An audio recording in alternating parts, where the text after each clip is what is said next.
दोस्तों, आप सभी लोग जानते हैं कि 21 मार्च 2026 यानी शनिवार को पड़ रही है चैत्र नवरात्रि का तीसरा दिन।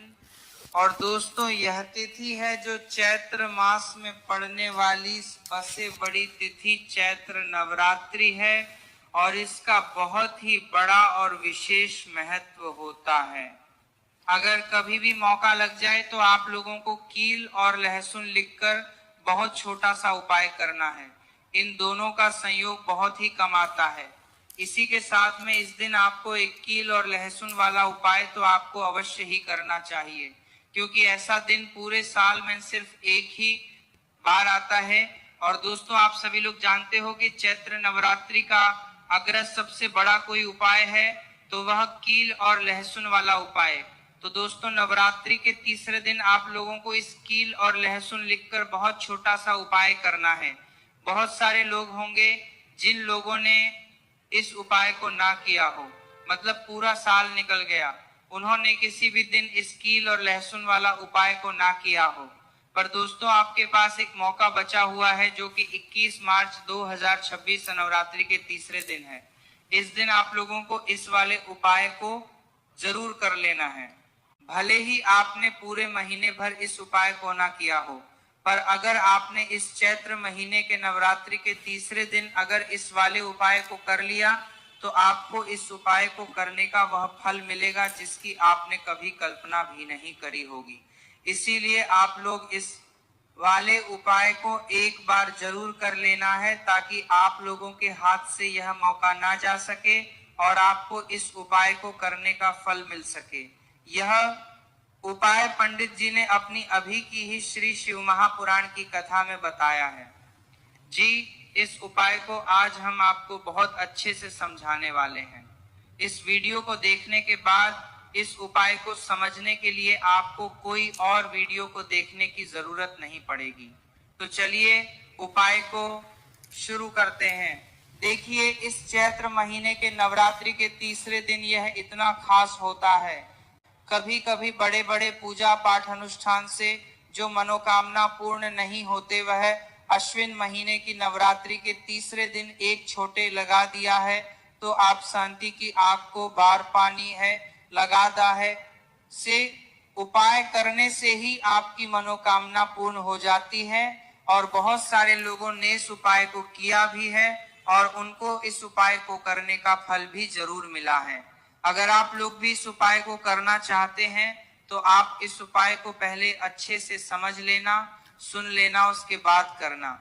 आपको इस उपाय का फल जरूर मिलेगा और इस उपाय को कर लेने से आपके घर में चाहे किसी भी प्रकार की दुख और समस्या क्यों ना चल रही हो, आपको उसका कारण भी नहीं पता है कि भाई ये समस्या किस कारण से चल रही है। उसका कुछ भी कारण हो सकता है, जैसे पितृदोष हो सकता है या किसी भी तरह का मंगल दोष भी हो सकता है। तो इस दिन आप लोगों को यह वाला उपाय कर लेना है। यह एक ऐसा उपाय है जिस उपाय को अगर किसी विशेष दिन पर किया जाए तो भाई उस विशेष दिन का जो है वह तो हमें मिलता ही मिलता है, पर हमने उस दिन पर इस उपाय को किया है तो हमें उससे भी बड़ा फल मिलता है और फल बहुत जल्दी मिलता है, क्योंकि आप इस उपाय को बहुत ही बड़े और विशेष दिन पर कर रहे हो। तो चलिए अब उपाय के बारे में बात करते हैं, लेकिन उससे पहले आप लोगों को यह जानना आवश्यक है कि आखिर यह उपाय किस समय करना है, किसको करना है और कैसे करना है। तो चलिए हम आगे आपको वीडियो में एक एक करके बता देते हैं। लेकिन उससे पहले अगर आप लोग हमारे चैनल पर पहली बार आए हैं या फिर मेरी आवाज आज पहली बार सुन रहे हैं तो हमारे चैनल को सब्सक्राइब जरूर कर लेना और इस वीडियो को लाइक करके कमेंट बॉक्स में श्री शिवाय नमस्तुभ्यं ओम नमः शिवाय जरूर टाइप कर देना। तो दोस्तों, इस कील और लहसुन वाला उपाय को हमें इस नवरात्रि के तीसरा दिन कैसे करना है, किसको करना है, किस समय करना है और कहां पर करना है, ये सारे सवालों के जवाब आपको इस वीडियो में मिल जाएंगे। और जो ये वीडियो देखेगा भाई, उसको कील और लहसुन वाला उपाय जरूर करना चाहिए, क्योंकि इस दिन पीपल के पत्ते का भी बहुत ही बड़ा और विशेष महत्व होता है। आ जाए कील और लहसुन वाला उपाय की तो यह सोने पर सुहागा वाली बात हो जाती है और यह एक बहुत ही बड़ा उपाय हो जाता है इस शनिवार का। तो अब दोस्तों इस कील और लहसुन वाला उपाय को आखिर करना किसको है, सबसे पहले हम लोग वह बात जान लेते हैं। तो देखो, घर की जो बड़ी माताएं बहनें होती हैं, उन माताओं बहनों में से कोई भी एक बड़ी माता बहन इस वाले उपाय को कर सकती है। और दोस्तों अगर आप चाहे तो अपने घर में से सभी सदस्यों को भी इस उपाय को करवा सकते हैं। अगर किसी व्यक्ति की खुद की कोई मनोकामना है, खुद की कोई दुख और परेशानी है जो कि वह अपने लिए ही करना चाहता है, इस वाले उपाय को तो वह खुद अपने लिए भी कर सकता है। बाकी अगर कोई घर में से ऐसा है जो कि अपने पूरे घर परिवार की सुख और शांति के लिए यह वाला उपाय करना चाहता है तो भाई वह भी कर फंस सकता है, उसमें भी कोई दिक्कत वाली बात नहीं है। कहने का मतलब यह है कि इस उपाय को हर एक सदस्य भी कर सकता है। उसके बाद में दोस्तों जो अगला प्रश्न निकल कर आता है वह यह आता है, इस उपाय को लेकर कि आखिर इस उपाय को हमें किस समय करना है, सुबह के समय करना है कि शाम के समय करना है। तो देखो, इस वाले उपाय को आप लोग सुबह के समय यह भी कर सकते हो और शाम के समय प्रदोष काल में भी कर सकते हो। अब अगर आप पूछो कि भाई साहब सबसे उत्तम समय कौन रहेगा इस कील और लहसुन वाला उपाय को करने का, तो हम आपसे बस यही कहेंगे कि इस उपाय को आप सुबह के समय करेंगे तो ज्यादा बेहतर होगा। बाकी अगर प्रदोष काल शाम के समय भी करेंगे तो भी अच्छा होगा, उसमें कोई भी दिक्कत वाली बात नहीं है। तो अब दोस्तों जो अगली सबसे बड़ी और महत्वपूर्ण बात आती है वह यह आती है कि सुबह अगर हम उपाय को करेंगे तो हमें कितने बजे से लेकर कितने बजे तक के बीच में करना है, और शाम के समय प्रदोष काल में करेंगे तो हमें कितने बजे से लेकर कितने बजे के बीच में करना है। तो देखो, सुबह जितनी जल्दी हो सके आप उपाय को करने की कोशिश करना। बाकी अगर किसी कारणवश लेट भी हो जाओ, थोड़ी देर भी हो आए, तो 10 या 11 बजे तक भी आप उपाय कर लेना पर 12:00 बजे से ज्यादा देरी ना हो, ठीक है, इस बात का ध्यान रखना। उसके बाद में दोस्तों अगर शाम के समय प्रदोष काल की बात करें, प्रदोष काल का जो समय है होता है वह शाम के 6 बजे से शुरू हो जाता है। मतलब शाम के 6 बजे से लेकर 7 बजे के बीच का जो समय होता है, शाम के 6:00 बजे से रात 8:00 बजे के बीच में आप कभी भी इस वाले उपाय को कर सकते हो, उसमें कोई भी दिक्कत वाली बात नहीं है। तो चलिए जानते हैं इस विशेष उपाय के बारे में। लेकिन उससे पहले एक प्रार्थना, अगर आप चैनल पर नए हैं तो कृपया चैनल को सब्सक्राइब अवश्य कर लें और वीडियो को लाइक करके कमेंट बॉक्स में जय श्री हरि विष्णु जी, जय माता लक्ष्मी जरूर लिख दें, जिससे कि भगवान श्री हरि विष्णु जी और माता लक्ष्मी जी की कृपा सदैव आप और आपके परिवार पर बनी रहे और आपको कभी भी धन से संबंधित किसी प्रकार की कोई कमी ना होगी। आज का यह वीडियो बहुत ही खास होने वाला है क्योंकि मंगलवार में किए जाने वाले 3 विशेष उपाय आज आपको इस वीडियो में बताए जाएंगे। यह उपाय आप अपनी समस्या के अनुसार कर सकते हैं। इन उपायों में आपको धन प्राप्ति के उपाय बताए जाएंगे, आपकी मनोकामना पूर्ति के उपाय बताए जाएंगे, जीवन में किसी भी प्रकार के संकट चल रहे हैं, समस्याएं चल रही हैं, तो उनको दूर करने के उपाय बताए जाएंगे। चलिए जानते हैं पूज्य गुरुजी द्वारा बताए गए सबसे पहले और सबसे खास उपाय के बारे में। तो आज की वीडियो में ऐसा उपाय आपके लिए लेकर आए हैं जिससे आपके लाख या करोड़ों शत्रु भी परास्त हो जाएंगे और कभी भी लौटकर आपके जीवन में शत्रु नहीं आएंगे। अगर आप लहसुन में एक कील गाड़कर इसे फेंक देते हैं तो कील और लहसुन से अब आपके शत्रुओं की छुट्टी हो जाएगी और शत्रु जो है वह हाथ जोड़कर माफी मांगेंगे। मतलब सोचेंगे कि उन्होंने आपसे शत्रुता करने के बारे में क्यों सोचा और उन्होंने आपसे शत्रुता क्यों की। अब देखिए, अगर गुप्त शत्रु भी हैं क्योंकि देखिए गुप्त शत्रु जिन लोगों के होते हैं वो भी व्यक्ति को बहुत परेशान करते हैं। तब भी आप देखेंगे कि आपके जो गुप्त शत्रु हैं वो भी परास्त हो जाएंगे, हो जाएगी, कभी आपसे शत्रुता नहीं करेंगे। या मान लीजिए आपको पता ही नहीं है कि आपके शत्रु कितने हैं या कौन आपका शत्रु है, क्योंकि कभी कभी शत्रु जो है वो मित्र के रूप में भी आ जाता है, मतलब हमारा मित्र बनकर हमारे जीवन में आता है, जिन्हें पहचानना बहुत मुश्किल है। मान लीजिए आपको आपके शत्रु का नाम नहीं पता, ये भी नहीं पता कि शत्रु कितने हैं, ये भी नहीं पता कि शत्रु ताकतवर है और किस तरह से आपको कितना नुकसान कर रहा है, तब भी आप इस उपाय को करिए। क्योंकि अगर पावरफुल भी शत्रु है, बहुत ताकतवर है ना, या बहुत कुछ आपके ऊपर करा रखा है या कराने के बारे में सोच रहा है, समझ लीजिए कि उसका सभी कुछ किया कराया इस उपाय को करने से तुरंत दूर होगा।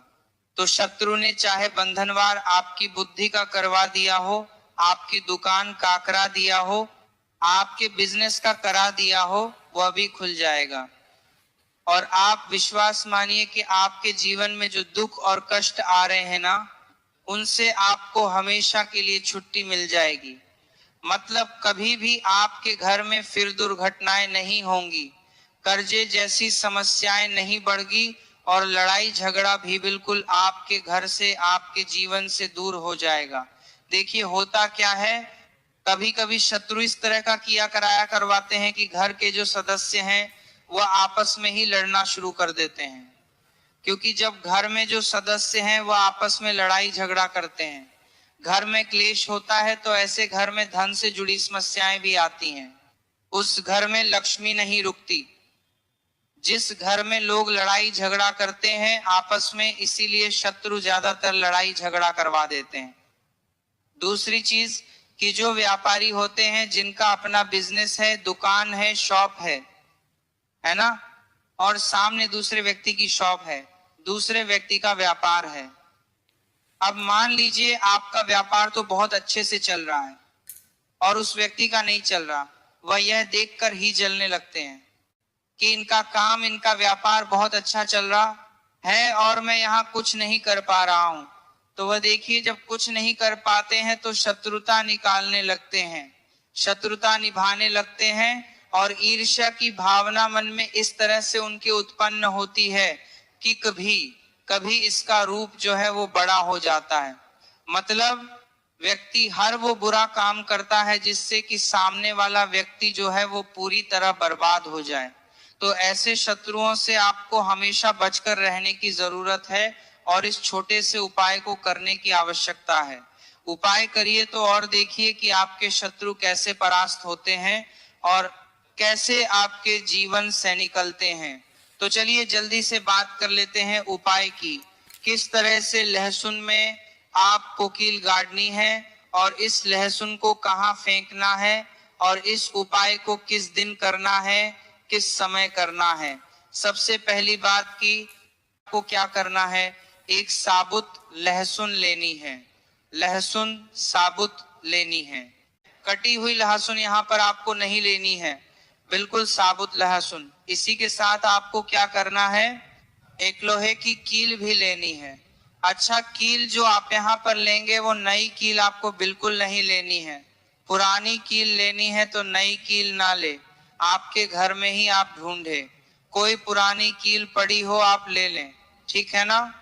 इसी के साथ आपको क्या करना है, काले रंग का मार्कर पेन लेना है, ठीक है ना। मार्कर इसीलिए क्योंकि वो अच्छे से चल जाता है। यहाँ पर आप स्याही भी ले सकते हैं, स्याही से भी आप लिख सकते हैं। अब देखिए आपको करना क्या है, इन तीनों चीजों को लेकर आपको दक्षिण दिशा में फेस करके बैठ जाना है, अपने घर की दक्षिण दिशा में। तो देखिए जमीन पर बैठकर आपको इस उपाय को करना है। सबसे पहले लहसुन आपने ले ली, जो काले रंग का पेन या मार्कर आपने लिया है, उस लहसुन के ऊपर आपको उस पेन से, उस कलम से शत्रु लिखना है। शत्रु क्यों लिखना है, क्योंकि देखिए शत्रु एक भी हो सकता है, दो भी हो सकते हैं, तीन भी हो सकते हैं और ज्यादा भी हो सकते हैं, या गुप्त शत्रु भी हो सकते हैं जिनके बारे में आपको पता ही नहीं है। अब आप मान लीजिए नाम अगर उस पर ही लिखते हैं, इससे आपका एक ही शत्रु दूर होगा, एक ही शत्रु परास्त होगा। लेकिन अगर आप लहसुन के ऊपर शत्रु लिख देंगे ना, तो आपके जितने भी शत्रु हैं सभी परास्त हो जाएंगे और जीवन से वह शत्रु भी दूर हो जाएंगे जो गुप्त तरीके से आपसे शत्रुता निभा रहे हैं या आपकी पीठ पीछे बहुत कुछ बुरा कर रहे हैं या करवा रहे हैं। तो इसीलिए लहसुन के ऊपर आपको क्या लिखना है? केवल शत्रु लिखना है। किससे लिखना है? जो काले रंग का पेन या मार्कर आपने लिया, जहां जहां आपने शत्रु लिखा है, बिल्कुल उसके नीचे आपको लहसुन पर जहां आपने नाम लिखा है, बिल्कुल उसके नीचे आपको एक क्रॉस का कटस का निशान लगाना है। ठीक है ना? तो देखिए, सबसे पहले आपने लहसुन पर नाम लिख लिया, उसके बाद आपने क्रॉस का निशान लगा दिया। जैसे कि हम एक्स बनाते हैं, है ना? ए बी सी डी में जो एक्स बनाते हैं, उस तरह से आपको एक्स का निशान लगा देना है। अब उस एक्स के नीचे भी आपको एक शब्द लिखना है। क्या लिखना है? त्रिम। ठीक है ना? क्या लिखना है? त्रिम। देखिए, ये जो त्रिम आपने लिखना है, ये सिर्फ एक बार लिखना है, एक्स के नीचे सिर्फ एक बार। इतना करने के बाद आपको एक मंत्र बोलना है। तो मंत्र आप ध्यान से सुन ले, ठीक है ना? मंत्र स्क्रीन पर भी आपको मिल जाएगा, यहां से आप नोट कर लें। ओम क्रीम क्रीम शत्रुनाशिनी क्रीम क्रीम फट स्वाहा। तो मंत्र देखिए, आपको फिर से बता रहे हैं, ओम क्रीम क्रीम शत्रुनाशिनी क्रीम क्रीम फट स्वाहा। इतना आपको 11 बार बोलना है। मतलब ये जो मंत्र है, यह मंत्र आपको 11 बार बोलना है। और मंत्र जब आप बोलेंगे, उसी समय आपको उस कील को, जहां पर आपने अपने शत्रु का नाम लिखा है या शत्रु लिखा है, वैसे तो शत्रु ही लिखिए, नाम मत लिखिए, उसी शत्रु शब्द के ऊपर आपको उस कील को गाड़ देना है। कब गाड़ेंगे? कील को जब मंत्र बोलेंगे तो बस कील गाड़ने के बाद आपको क्या करना है? उस लहसुन को उठाना है। आप चाहे तो किसी कपड़े में रख लें, है ना?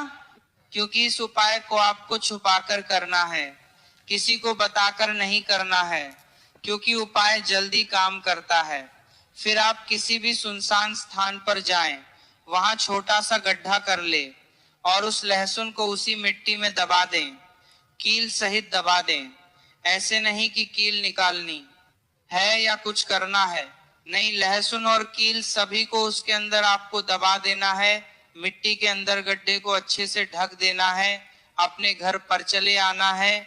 और इस उपाय को आप कोशिश करें कि सूरज ढलने के बाद करें, ठीक है ना? जैसे ही सूरज ढल जाता है, हल्का सा अंधेरा होता है, उस समय कर ले तो ज्यादा उत्तम है। दूसरी चीज, स्त्री हो या पुरुष, कोई भी इस उपाय को कर सकते हैं, किसी भी दिन कर सकते हैं। गुप्त शत्रु हो, सामने से शत्रु हो, सभी के लिए कर सकते हैं। ऐसा समझ लीजिए कि शत्रु जो है ना, ये माफी मांगने के लिए मजबूर हो जाएंगे, कभी शत्रुता आपसे नहीं करेंगे। इतना चूक उपाय है तो बहुत अच्छे से उपाय आपको बताने का प्रयास किया है। उपाय थोड़ा कठिन है। अगर कुछ ऐसा जो आपको नहीं समझ आया हो, कुछ पूछना हो, तो कमेंट सेक्शन में आप पूछ सकते हैं। तो चलिए बात कर लेते हैं अब अपने ऐसे उपाय की जो आपकी मनोकामना को भी पूरा करेगा और आपके घर में हमेशा सफलता, धन की वृद्धि, सुख, समृद्धि बढ़ती चली जाएगी। आप देखिए, पीपल का जो पेड़ होता है, इसमें माँ लक्ष्मी और श्री हरि विष्णु का वास होता है। तो आपको क्या करना है? पूर्णिमा की शाम में, यानी सूर्य अस्त हो जाता है, उस समय एक दीपक घी का श्री हरि विष्णु और मां लक्ष्मी के नाम का जरूर लगाकर आना है। कभी आपके घर में निर्धनता नहीं छाएगी, धन से जुड़ी समस्याएं नहीं आएंगी, क्योंकि स्वयं मां लक्ष्मी आकर ऐसे घर में वास करती हैं जो पीपल के पेड़ का पूजन कर लेते हैं। विशेषकर चैत्र पूर्णिमा व्रत के दिन एक दीपक पीपल के पेड़ में जाकर लगा देते हैं। अब जिन लोगों के घर के आसपास पीपल का पेड़ नहीं है, वह क्या करेंगे?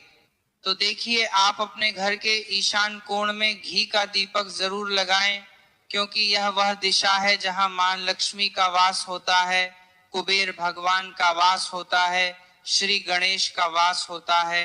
तो चलिए अब बात कर लेते हैं अब अपने तीसरे बहुत ही छोटे से उपाय की, जिस उपाय की को करने से कभी आपके घर में बुरी शक्तियां, नेगेटिव एनर्जी, नजर दोष कभी प्रवेश नहीं करती हैं। तो करना क्या है आपको इस दिन? सबसे पहले तो अपने घर में 1 या 2 कपूर जलाकर पूरे घर में इसका धुआं दिखाना है और मुख्य द्वार पर, यानी आपका जो लकड़ी का दरबार किया था दरवाजा है, बाहर की तरफ आपको 2 दीपक जरूर से लगाने हैं। देसी घी केमा लक्ष्मी और श्री हरि विष्णु के लिए बहुत ही छोटा सा उपाय है लेकिन बहुत लाभकारी है। तो इस उपाय को करिए, आपको लाभ होगा और जितनी भी समस्याएं, दुख, कष्ट आपके जीवन में है बहुत जल्दी आपके जीवन से दूर हो जाएंगे। अगर ये उपाय आप सही तरीके से कर लेते हैं, पूर्ण सच्ची श्रद्धा के साथ, पूर्ण निष्ठा के साथ कर लेते हैं, श्री हरि विष्णु और मां लक्ष्मी पर विश्वास करके कर लेते हैं, कोई भी उपाय जब आप करें तो हमेशा यह सोचकर करें कि मेरा यह उपाय जरूर सफल होगा और मुझे भगवान की कृपा जरूर मिलेगी। आप देखेंगे कि इस तरह से जब आप उपाय करेंगे आपको उसका फल जरूर मिलेगा, आपका उपाय जरूर सफल होगा और जीवन में आप हमेशा आगे बढ़ेंगे। तो 2 उपाय की बात कर ली, अब जल्दी से बात कर लेते हैं। तो यह थे पूज्य गुरुजी द्वारा बताए गए कुछ बहुत ही खास उपाय। अगर आपको जानकारी अच्छी लगी हो तो वीडियो को लाइक करिएगा। मिलते हैं फिर एक नए वीडियो के साथ। श्री